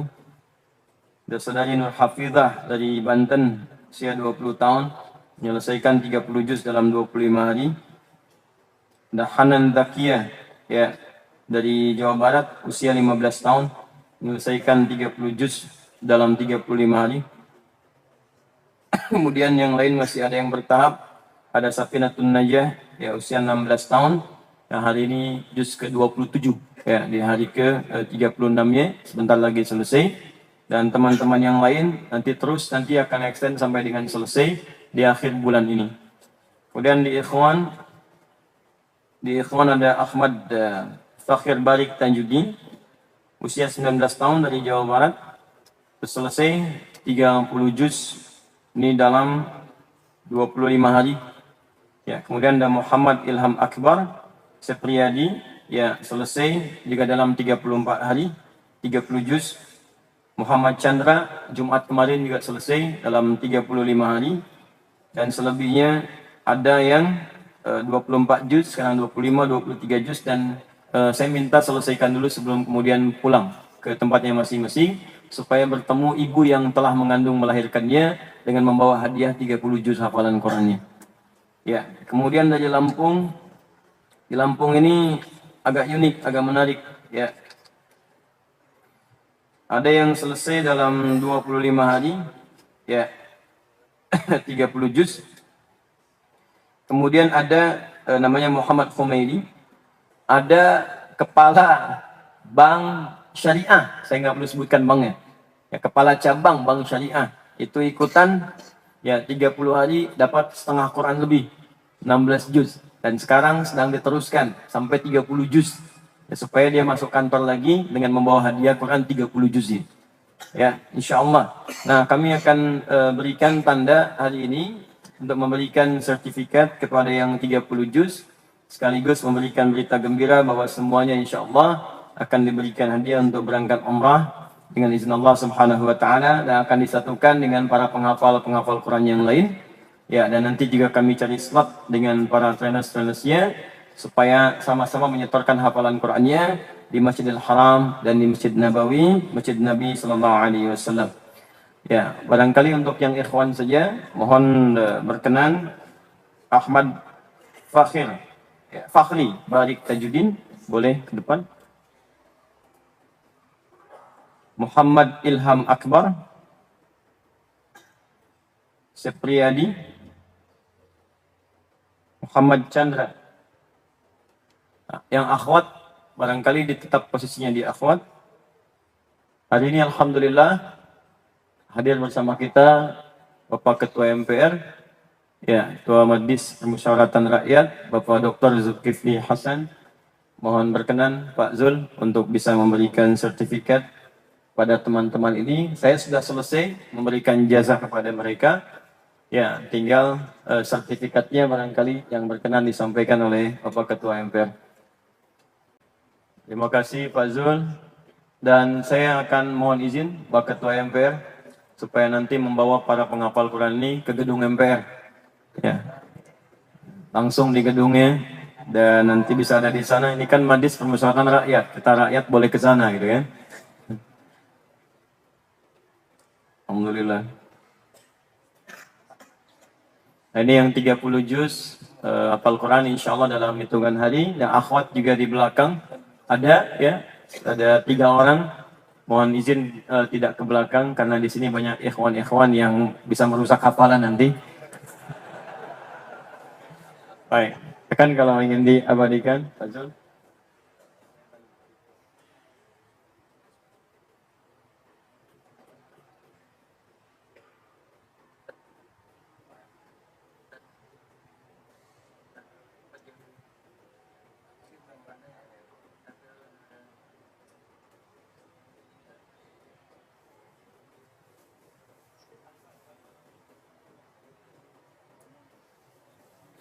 Dan bagi para yang lain, saya minta selesaikan ya, karena saya juga akan siapkan insya Allah, ya, konsentrasi full untuk membantu teman-teman. Jadi kita ada kelas percepatan. Ya, ada yang Bapak Ibu awalnya tuh 1 juz saja sampai seminggu belum selesai-selesai. Tapi setelah terbuka kuncinya, Allah berikan kemudahan, 3 hari naik jadi 5 juz, 6 juz, 8 juz, 10 juz. Ada yang sehari semalam 3 juz. Dalam proses itu, semalam 3 juz. Jadi kalau udah kebuka kuncinya itu akan ada percepatan-percepatan yang dibukakan oleh Allah Subhanahu wa taala. Ya, ada yang dari 0 hafalan, ada naik cepat. Insya Allah saya ingin sampaikan menghafal itu Quran itu mudah. Tinggal kitanya kadang yang susah. Ya, Qurannya mudah, manusia yang susah. Insya Allah akan diberikan kemudahan-kemudahan. Dan ini kelas terbuka, bukan hanya kelas untuk yang muda ataupun anak-anak, tidak. Ada yang usia paling sepuh ada 48 tahun ikut, ada. Jadi silahkan kalau ada yang ingin belajar, tapi nanti ada placement test dulu. Placement test itu untuk baca Quran, untuk mengetahui kita itu terbiasa baca Quran apa enggak. Jadi kalau belum terbiasa, kita akan arahkan supaya nih, hatamkan dulu, baca dengan kecepatan sekian. Nanti dibimbing. Di setoran, kalau sudah masuk itu, baru kita bawa untuk menghafal. Ya. Dan ditempatkan 30 hari, harus mau dikarantina, tinggal di situ. Ya, handphone disimpan, kemudian tinggal di situ. Kalau ada keperluan, baru boleh minta izin. Ya, dan semua nanti difasilitasi di dalamnya, untuk Anda bisa belajar. Anda hanya kebutuhan Anda saja. Makan silahkan. Jadi uang Anda cuma dipakai untuk Anda aja. Makannya, misalnya minumnya, laundrynya, yang lainnya kami fasilitasi gratis. Termasuk ustadz-ustadznya nggak ada yang dibayar. Ya makanya kami tidak mencari apa-apa, hanya Allah ridha dengan apa yang kita kerjakan. Ya nanti setelah selesai yang menghafal ini, saya akan tempatkan untuk pelajaran ilmunya, supaya dapat ilmunya. Ya nanti ada ilmu Qurannya, nanti ada syekh yang dari Mesir juga. Anda boleh nanti dengan saya, nanti boleh ngambil sanad juga dengan Syekh Mahmud Adas dari Mesir, sudah siap. Ada yang dari Sudan sudah siap, bahkan sampai 10 riwayat dibuka. Nanti sebentar lagi akan datang. Kami kerjasama juga langsung dengan Al-Azhar Asy-Syarif. Ya, langsung dengan Al-Azhar Asy-Syarif. Nanti di pekan terakhir di bulan ini, ada Syekh di bawah Syekh Al-Azhar. Langsung akan datang ke sini juga. Yang mudah-mudahan bisa berkunjung. Saya nanti setting di mana tempat yang paling memungkinkan datang. Ya, kalau bukan Syekh Ali Jum'ah yang datang, ada saya juga, Sulaiman juga yang datang. Ya, nanti insya Allah teman-teman yang alumni Azhar juga boleh bergabung. Atau teman-teman yang ingin dapat ilmu langsung dari ulama, boleh datang. Nanti di situ kita akan lihat apa-apa yang bisa didapatkan. Ya, saya kira itu yang bisa disampaikan, semoga memberikan manfaat. Allahumma taqabbal minna innaka antas samiul alim wa tub alaina innaka antat tawwabur rahim. Allahumma salli wa sallim wa barik ala habibikal karim rasulikal mustafa al amin sayyidina Muhammadin wa ala alihi wa sahbihi ummati ila yaumiddin. ربنا لا تدع لنا في مقامنا هذا وفي كل مقام ذنبا إلا غفرته ولا هما إلا فرجته ولا دينا إلا قضيته ولا مريضا إلا شفيته ولا عاصرا إلا يسرته ولا حاجة من حوائج الدنيا والآخرة فيها لك رضا وفيها لنا الصلاح إلا قضيتها يا أرحم الراحمين. اللهم علمنا ما ينفعنا وعلمنا ما جهلنا ووفقنا بما تعلمنا ووفقنا لنعمل ما تعلمنا به. اللهم اجعلنا من أهل القرآن. اللهم ارحمنا بالقرآن واجعل القرآن صحيبا لنا في الدنيا وشفيعا لنا في الآخرة يا رب العالمين. اللهم ربنا آتنا في الدنيا حسنة وفي الآخرة حسنة وقنا عذاب النار بفضلك سبحان ربك رب العزة عما يصفون وسلام على المرسلين وآخر دعوانا الحمد لله رب العالمين. سبحانك اللهم وبحمدك أشهد أن لا إله إلا أنت أستغفرك وأتوب إليك. ثم السلام عليكم ورحمة الله وبركاته.